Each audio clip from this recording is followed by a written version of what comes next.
جب بیت الخلاء میں جائیں تو جوتا یا چپل پہن کر داخل ہوں، ننگے پاؤں نہیں جائیں۔ کیوں؟ کیونکہ کسی نہ کسی طرح کوئی چھینٹ، کوئی نجاست کے ادھر ادھر گرنے کا، پڑنے کا خدشہ ہو سکتا ہے، اور انسان جب اندر جاتا ہے تو وہ نجاست کیا ہو جاتی ہے، پاؤں کے ساتھ لگ سکتی ہے، اور پھر واپس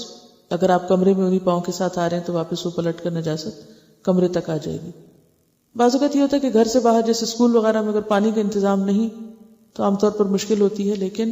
پھر بھی کوشش یہی کی جائے کیونکہ ناپاک جسم کے ساتھ عبادت نہیں ہوتی، ناپاک کپڑوں کے ساتھ نماز نہیں ہوتی، تو اس صورت میں پوری احتیاط کی جائے پاکی حاصل کرنے کی۔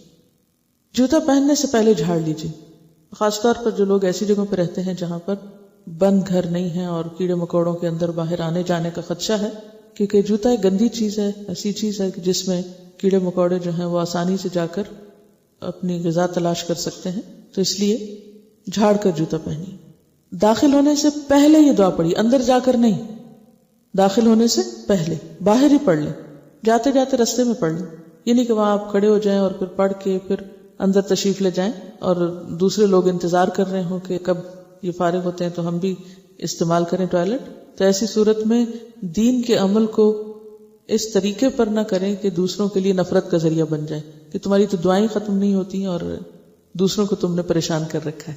تو یہ امپریشن نہ ملے گھر والوں کو۔ داخل ہونے سے پہلے یہ دعا پڑھ لیجئے، بسم اللہ اللہم انی اعوذ بک من الخبث والخبائث،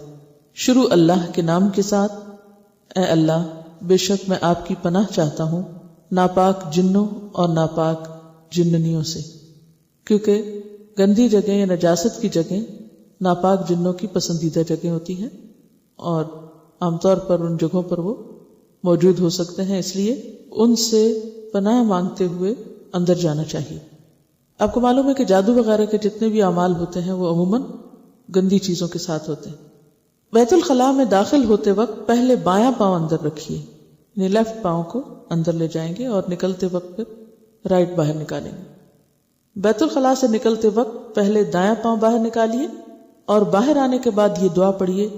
غفرانک، آپ سے بخشش طلب کرتا ہوں۔ سوال آپ سے یہ ہے کہ اس وقت بخشش طلب کرنے کی ضرورت کیا ہے؟ واش روم میں جا کر انسان کچھ دیر اللہ کی یاد یا ذکر سے